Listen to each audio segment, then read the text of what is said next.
আসসালামু আলাইকুম ওরহমতুল্লাহ। সাইফুল কবিরাজ চ্যানেলের পক্ষ থেকে স্বাগতম।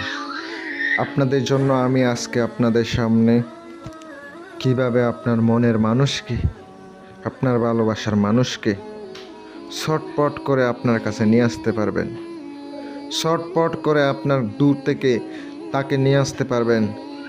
যত কঠিন মনের মানুষ হোক না কেন, সে আপনার কাছে আসতে বাধ্য হবে।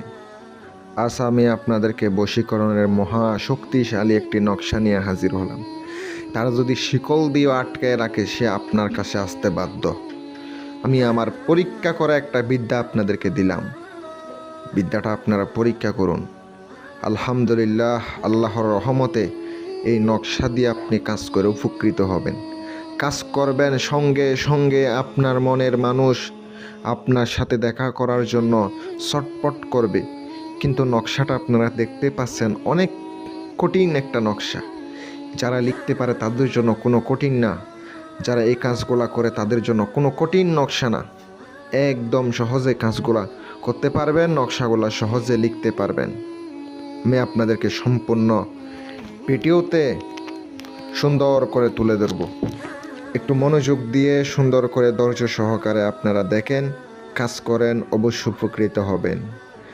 অনেকে অনেক কবিরাজরে টাকা দিছেন, কোনো কাজ করতে পারে নাই, আপনি উল্টা আরও ঠকে গেছেন। একবার আমার মাধ্যমে কাজ করান, আল্লাহর রহমতে ইনশাল্লাহ অবশ্যই ফলাফল পাবেন। আল্লাহর রহমতে অবশ্যই কাজ করে উপকার পাবেন। আপনার যে মনের মানুষ, আপনার যে ভালোবাসার মানুষ, সে যদি আপনার ছেড়ে চল্লা যাইয়া থাকে, তারা আপনি দূর থেকে নিয়ে আসতে পারবেন। সে যত কঠিন মনের মানুষ হোক না কেন, আপনার কাছে আসতে বাধ্য হবে। কিভাবে আসবে, কি করবেন, নকশা দিয়ে কেমনে কাজ করবেন, বিস্তারিত ভিডিওতে তুলে ধরতেছি। অনুমতি নিয়ে কাজ করবেন। অনুমতি ছাড়া, এজাজত ছাড়া যদি কাজ করেন, কোনো কাজ হবে না। আপনার উস্তাদের কাছ থেকে অনুমতি নিয়ে কাজ করবেন, অবশ্যই কাজের উপকার পাবেন। নকশাটি সুন্দর করে আপনি লক্ষ্য করুন। একটা গোল চিহ্ন দেখতে পাচ্ছেন নিচে, ওই যে গোল চিহ্নের ভিতরে 1 যেখানে আছে, ওখানে আপনাকে প্রথম ব্যক্তির নাম লিখিত হবে। আপনি যদি ছেলে হয়ে থাকেন, মেয়েকে বশ করতে যান, প্রথমত আপনাকে মেয়ের নাম, মেয়ের মায়ের নাম লিখিত হবে। তারপরে 2 যে অপশন আছে, ওখানে আপনাকে লিখিত হবে। কিভাবে বলে দিতেছি, ছেলের নাম, ছেলের বাবার নাম লিখিত হবে। যদি ছেলের মায়ের নাম হয় অনেক ভালো হয়, কারণ মায়ের নাম ব্যবহার করিবেন। এবার নকশার নিয়মটা আমি বলে দিচ্ছি, এবার মনোযোগ দিয়ে শুনেন কীভাবে লিখিত হবে। মেশকো জাফরানের কালি দ্বারা সোমবার অথবা বৃহস্পতিবার অথবা জুমার দিন আপনি নকশাটি সকালবেলা ঘুম থেকে উঠে নকশাটি লিখিবেন। পবিত্র হয়ে আগরবাতি, মোমবাতি জ্বালিয়ে, গায়ে আতর খুশবু লাগিয়ে সুন্দর করে নকশাটি লিখিত হবে। 7টি নকশা আপনাকে কাগজের মধ্যে লিখিবেন, কোনো বুঝপত্রে লিখিত হবে না। আপনাকে তুলু সংগ্রহ করতে হবে, আপনাকে চামেলি তেল সংগ্রহ করতে হবে, একদমে নিয়ে আসবেন, কোনো দামাদামি করা যাবে না। আপনি একটা আসন করবেন, আসনের সামনে ফুল রাখবেন। আপনি আসন করতে কত টাকা খরচ হয় আপনি নিজে বুঝতে পারবেন। আসন কেমনে কী করে আমি আপনাদেরকে বললাম না, যারা কবিরাজ তারা একটু জানেন। আসনে অনেক খরচ হয়, 5-6 হাজার, 8-10 হাজার মতো খরচ হয়। একটা আসন দিতে গেলে, চালানি কাজ করতে গেলে 8 থেকে 10 হাজার অবশ্যই লাগে। একটা চালানি কাজ করতে গেলে খুব ভয়ানক কাজ।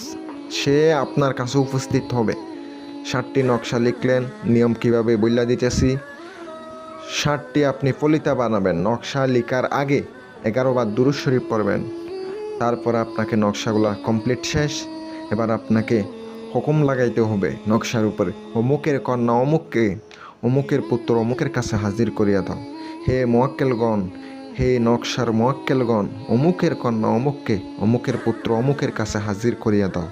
7টি ফলিতা বানাইবেন তুলু দিয়ে। এবার আপনাকে রাত্রের বেলা, গভীর রাতে, আপনি রাত 12টার সময় যাহাকে বশ করবেন তাহার বাড়ির দিকে মুখ করে, যদি তাহার ছবি থাকে, ছবি বাহির করে আনবেন। ফোনে দেখে দেখে কাজ করলে হবে না, বাহির করে এনে তার চেহারা কল্পনা করতে করতে মনে করবেন আগুনের মধ্যে আপনি ওই তেল দ্বারা জ্বালাইতে থাকবেন। আপনি বলতে থাকবেন অমুকের কন্যা অমুক আমার কাছে আইসা পড়ুক, অমুকের পুত্র অমুকের কাছে হাজির হোক। এভাবে আপনি কাজটা করেন। কাজটা আপনি যদি 7 দিন করেন, 7 দিন উপরে করবেন না, 3টা দিন পরে আপনি দেখতে পারবেন আপনার যে মনের মানুষ ছটপট করতেছে আপনার সাথে দেখা করার জন্য। হালাল উদ্দেশ্যে কাজ করতে হবে। আমি আপনাদেরকে জ্বালানি একটা নকশা দিলাম। এক ভাই আমাকে কমেন্ট করেছেন, আমার একজন প্রিয় ভক্ত, প্রিয় ভাই, উনি আমার কমেন্ট করার কারণে আমি আজকে ওনার জন্য এই বিদ্যাটা উপহার দিলাম। আমি আমার মন থেকে দোয়া করি যেন কাজের উপকৃত হতে পারেন। আর কাজের জন্য আপনারা যোগাযোগ করবেন আমার সাথে, ইনশাল্লাহ কাজ করিয়ে নিতে পারবেন। আসসালামু আলাইকুম ওয়া